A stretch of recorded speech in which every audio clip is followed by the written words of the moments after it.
aula. Sejam, sejam muito bem-vindos à segunda aula da nossa imersão DISC. Na aula 1 que nós tivemos ontem, que foi a aula anterior, nós começamos a quebrar uma crença importante sobre a ferramenta DISC, né? Que a maioria das pessoas conhece o DISC como um teste de perfil comportamental, mas ontem nós já vimos que ela vai muito além disso. A gente consegue trabalhar de uma maneira muito mais aprofundada em relação ao DISC. Falamos sobre como o DISC ele pode ser utilizado como uma ferramenta de aceleração profissional, porque ele permite compreender padrões de comportamentos que impactam diretamente lideranças, comunicação, tomada de decisão, desempenho dentro das empresas. E hoje nós vamos dar um passo além, né? Porque entender os traços comportamentais é importante, sim, é muito importante, mas o verdadeiro valor, o ouro ali do DISC, ele aparece quando ele começa a apoiar decisões estratégicas sobre pessoas dentro da organização. E é exatamente isso que nós vamos nos aprofundar mais hoje nessa aula 2. E eu quero conversar um pouco mais com vocês sobre isso. Quando nós falamos em relação ao aprofundamento da parte do uso estratégico do DISC dentro do RH, eu tenho certeza que vocês aí, em algum momento, já observaram um comportamento padrão, né? Eu quero começar essa aula aqui com uma pergunta muito honesta para vocês. Você já observou profissionais de RH ou como profissional de RH, você já teve experiência sendo chamado apenas para executar decisões que já haviam sido tomadas num outro fórum estratégico? Quando você foi envolvido, a decisão já tinha sido tomada?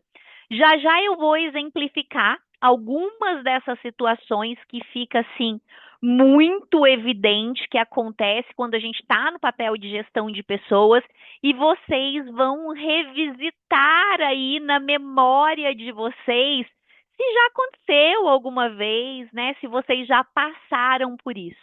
E o que que é importante ressaltar, gente? É muito importante a gente entender que nós não somos chamados, ou o RH não é chamado quando uma decisão já foi tomada por falta de competência do RH ou do profissional que está responsável dentro da empresa por gestão de pessoas. Isso muitas vezes acontece porque em muitas empresas o RH ainda é visto como um papel de apoio e não como um parceiro estratégico, efetivamente organizacional, de aceleração de crescimento, de aceleração da empresa.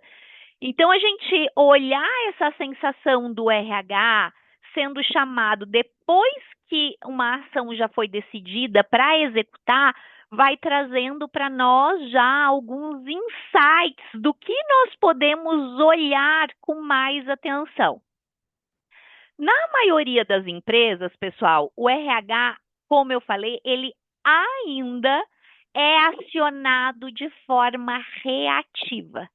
Ou seja, ele acaba entrando ali em cena, entrando na ação depois que o problema já apareceu. Quem tem a sensação de que muitas vezes, quando é acionado, eu brinco que o gato já subiu no telhado faz tempo.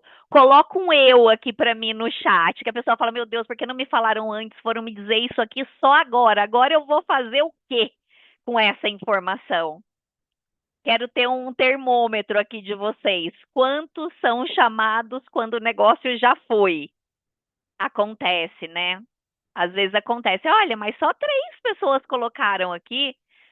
Ó, ou o pessoal não conseguiu digitar o eu aqui ainda, Ou esse pessoal está sendo envolvido em muita estratégia. Vamos entender como é que está acontecendo. É isso aí, eu estou vendo os erros chegando aqui. Quando é que a gente percebe que o RH ele foi envolvido ali só depois que o problema apareceu? Vou dar um exemplo para vocês. Uma liderança toma uma decisão de contratar. E aí, com a decisão de contratar, de preencher ali uma vaga ou de trazer alguém, um talento para aquela função, ela entra em contato com o RH só para operacionalizar o processo, para fazer o recrutamento e seleção. Ela não aciona o RH para fazer parte da criação de estratégia, para preenchimento daquela vaga, para conversar sobre o mapeamento do perfil ideal para a vaga, olhando as principais responsabilidades, a missão daquele cargo. Não envolve o RH no desenho do trabalho que aquela oportunidade vai gerar. Raro, mas acontece sempre, exatamente, Carol, é raro, mas acontece sempre, seja para contratação, para promoção, para realinhamento, é isso mesmo. E aí, quando o RH vê, ele já está envolvido, mas ele está muito mais envolvido na parte operacional, para operacionalizar o que está rolando. Em promoção, como é que isso acontece? Uma liderança específica, ela toma a decisão de promover alguém. O que ela faz? Ela entra em contato com o RH apenas para formalizar os papéis da promoção, né? Para falar, para fazer ali a adequação da remuneração, toda a estratégia de reconhecimento, de visibilidade, de crescimento de carreira que ela poderia dar para aquele profissional, até para trabalhar retenção dentro do cargo, mostrar que a pessoa está crescendo dentro da carreira dela, dentro da empresa, fica esquecido, gente. Eu não sei na experiência de vocês, mas eu que trabalho com muita consultoria dentro de empresa, programa de aceleração de RH, de liderança, às vezes eu pergunto, né, como é que vocês fizeram essa promoção? Aí o pessoal fala, ah, fiz o que deu.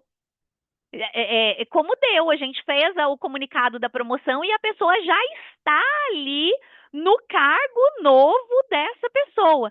Então, acaba que, principalmente empresas que são de pequeno e médio porte, que não têm um RH estratégico implementado, muitas vezes o RH ele é acionado de forma muito reativa.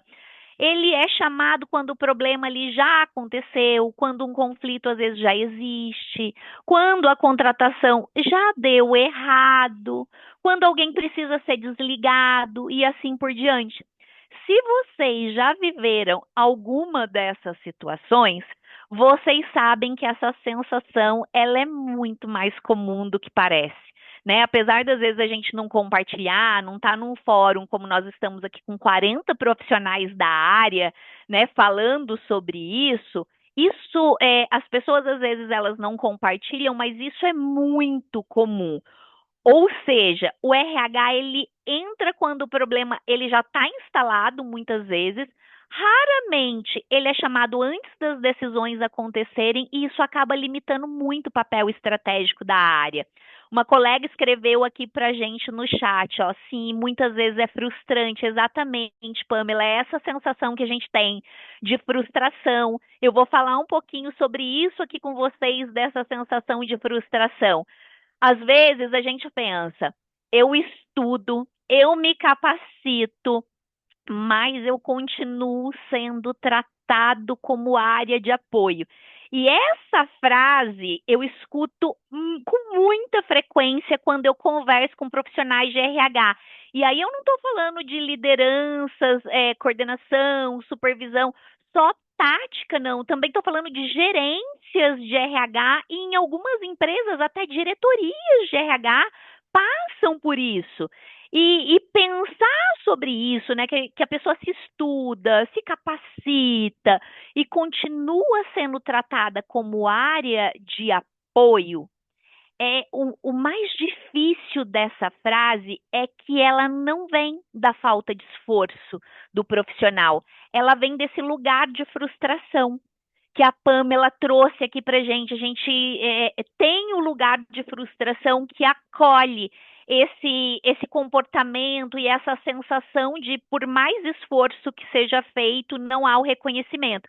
Porque o RH estuda, o RH se atualiza, o RH busca formação, mas na prática ele continua sendo chamado quando já deu errado, quando um líder não sabe dar o feedback que ele deveria ter se preparado para dar, quando o conflito já explodiu e saiu ali das áreas tratáveis de gerenciamento ou de recuperação e alguém às vezes já precisa ser desligado. Ou seja, o RH acaba entrando só depois do problema. E esse entrar depois do problema tem muitas situações que acontecem no dia a dia do RH.